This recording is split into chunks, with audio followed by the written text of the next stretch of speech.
Đây con mấy giấy nè.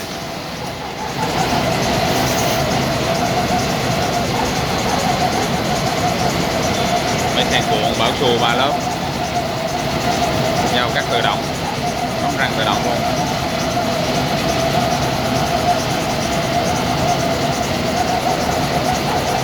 Ai đang xem kênh nhớ đăng ký kênh giúp mình nha.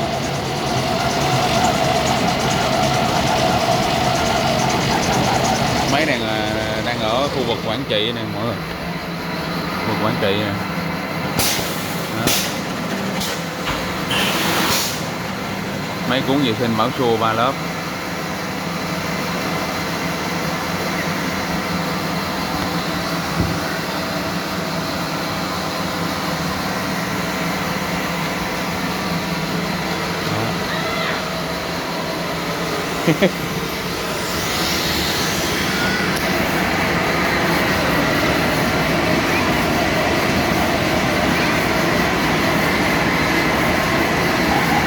Giấy cắt ra nè.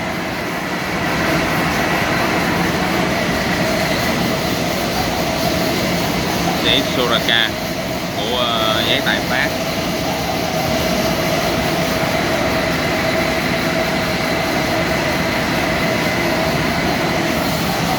Còn nữa con đây nè.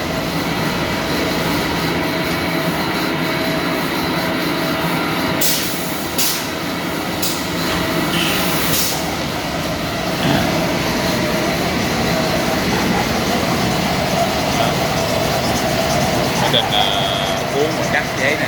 Ai đang xem kênh nhớ đăng ký kênh giúp mình nha mọi người nè.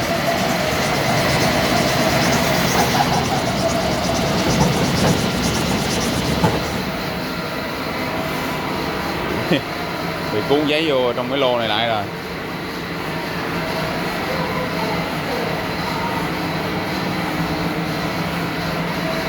Tháo ra. Với 3 lớp này mọi người. Cho mọi người đăng ký kênh nha. Chào mọi người, mình đang ở Quảng Trị để sửa máy nè.